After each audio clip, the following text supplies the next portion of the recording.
हमारा channel untold voice of women उन सभी आवाज़ों को समर्पित है जो अक्सर अनसुनी रह जाती हैं। अगर आप महिलाओं की सोच, फीमेल साइकोलॉजी, मर्दों की मानसिकता और रिश्तों से जुड़े गहरे सच को समझना चाहते हैं, अगर आप ऐसी वीडियोस देखना चाहते हैं जो आपको खुद को और अपने रिश्तों को बेहतर समझने में मदद करें, तो आप सही जगह पर हैं। हम चाहते हैं कि आप हमारे साथ इस सफ़र में जुड़ें। Untold voice of women channel को सब्सक्राइब करें और ऐसी सच्ची, गहरी और असरदार बातों का हिस्सा बनें जो हर औरत के दिल की आवाज़ हैं। तो आइए शुरू करते हैं। जब कोई मर्द रिश्ता तोड़कर अचानक चुप हो जाता है, तो औरत के मन में सबसे पहला सवाल यही उठता है कि अब मुझे क्या करना चाहिए। क्योंकि टूटना तो दर्द देता ही है, लेकिन उसके बाद की ये चुप्पी, ये साइलेंस, ये अनकहे शब्द और अधूरे जवाब औरत को अंदर ही अंदर तोड़ देते हैं। रिश्ता टूटने का दर्द एक घाव है, लेकिन उस घाव पर जब सवालों की खामोशी गिरती है, तो वो घाव भरता नहीं और गहरा होता चला जाता है। और यही वो मोड़ होता है जहां ज्यादातर औरतें गलती कर बैठती हैं। वो सोचती हैं कि अगर वो कुछ करेंगी, अगर वो बात करेंगी, अगर वो समझाने की कोशिश करेंगी, तो शायद सब ठीक हो जाएगा। लेकिन सवाल ये है कि जब मर्द रिश्ता तोड़कर चुप हो जाए, तो क्या उस चुप्पी पर प्रतिक्रिया देना जरूरी है, या उस चुप्पी को ही जवाब बना देना ज्यादा समझदारी है? अक्सर औरतें इस चुप्पी को अपनी हार समझ लेती हैं। उन्हें लगता है कि शायद उनसे ही कोई कमी रह गई थी, शायद वो ज्यादा बोल गई थीं, ज्यादा चाहने लगी थीं, ज्यादा उम्मीदें रखने लगी थीं। लेकिन सच ये है कि जब कोई मर्द रिश्ता तोड़ने के बाद चुप हो जाता है, तो वो चुप्पी आपकी कमी का सबूत नहीं होती, बल्कि उसके अंदर चल रही कन्फ्यूजन, गिल्ट या फिर इमोशनल एस्केप का संकेत होती है। कई मर्द टकराव से बचने के लिए चुप हो जाते हैं। उन्हें लगता है कि अगर वो कुछ नहीं कहेंगे तो उन्हें जवाबदेह नहीं ठहराया जाएगा, और यही चुप्पी उन्हें आसान रास्ता लगती है। इस स्थिति में औरत का मन बेचैन हो जाता है। उसे हर दिन ये लगता है कि काश एक बार वो मैसेज आ जाए, एक कॉल आ जाए, एक क्लियर बात हो जाए। वो अपने फोन की स्क्रीन को बार बार देखती है, पुराने चैट्स पढ़ती है, उन बातों को याद करती है जिनमें कभी अपनापन था। और इसी दौरान वो खुद से सवाल करने लगती है, क्या मुझे कुछ करना चाहिए? क्या मुझे मैसेज करना चाहिए? क्या मुझे अपनी बात रखनी चाहिए? लेकिन यहीं पर समझदारी और भावुकता के बीच की रेखा बहुत पतली हो जाती है। जब मर्द रिश्ता तोड़कर चुप हो जाता है, तब सबसे जरूरी काम होता है खुद को रोकना। क्योंकि उस समय कुछ भी कहना, कुछ भी लिखना ज्यादातर आपकी भावनाओं से निकला होता है, ना कि आपकी समझ से। और भावनाओं से निकली बातें अक्सर आपको कमजोर पोजीशन में खड़ा कर देती हैं।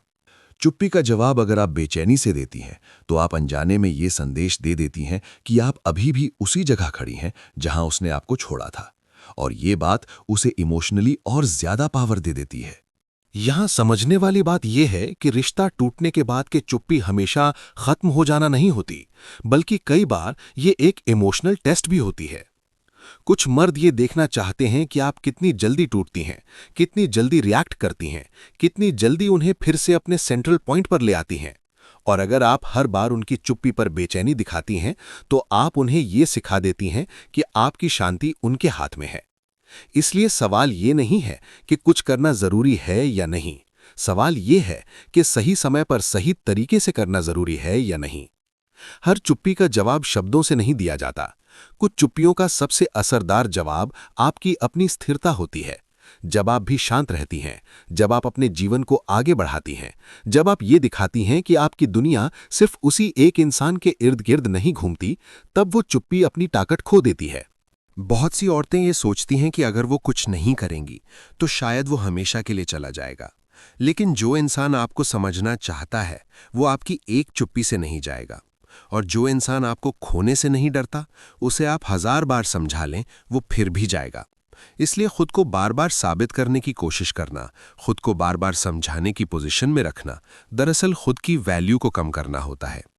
जब मर्द रिश्ता तोड़कर चुप हो जाता है, तब आपके लिए सबसे जरूरी काम ये नहीं है कि आप उसे वापस लाने की कोशिश करें, बल्कि ये है कि आप खुद को वापस लाएं, अपने रूटीन में लौटें, अपने काम, अपने शौक, अपने लोगों के बीच जाएं।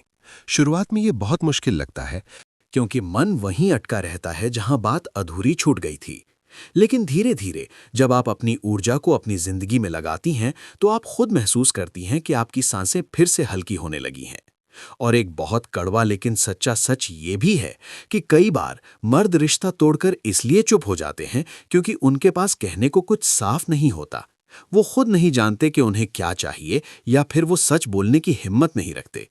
ऐसे में आपकी तरफ से बार बार कोशिश करना दरअसल उनकी इस उलझन को और आरामदेह बना देता है, क्योंकि उन्हें लगता है कि बिना कुछ किए भी उन्हें आपका ध्यान मिल रहा है। इसलिए ये समझना बहुत जरूरी है कि चुप्पी हमेशा कमजोरी नहीं होती। सही समय पर चुनी गई चुप्पी आपकी सबसे बड़ी ताकत बन सकती है। जब आप बिना शोर मचाए अपनी सीमाएं तय करती हैं, जब आप बिना लड़ाई के अपनी गरिमा बचाती हैं, तब आप खुद को उस दर्द से बचा लेती हैं जो बार बार खुद को समझाने से पैदा होता है। अगर कभी वो वापस आता है, बात करता है, सवाल करता है, तब भी आपकी पोजीशन साफ होनी चाहिए। उस समय आप ये दिखा सकती हैं कि आपने टूटने के बाद खुद को संभाला, खुद को खोया नहीं। और अगर वो वापस नहीं आता, तो भी आप ये जानकर आगे बढ़ सकती हैं कि आपने खुद की इज्जत को किसी की चुप्पी के नीचे नहीं दबाया। अंत में यही कहा जा सकता है कि जब मर्द रिश्ता तोड़कर चुप हो जाए, तो हर बार कुछ करना जरूरी नहीं होता। कभी कभी कुछ ना करना खुद के लिए सबसे बड़ा कदम होता है, क्योंकि जो रिश्ता आपकी बेचैनी पर टिके, वो रिश्ता नहीं, एक आदत होती है। और आदतों को छोड़ना मुश्किल जरूर होता है, लेकिन नामुमकिन नहीं।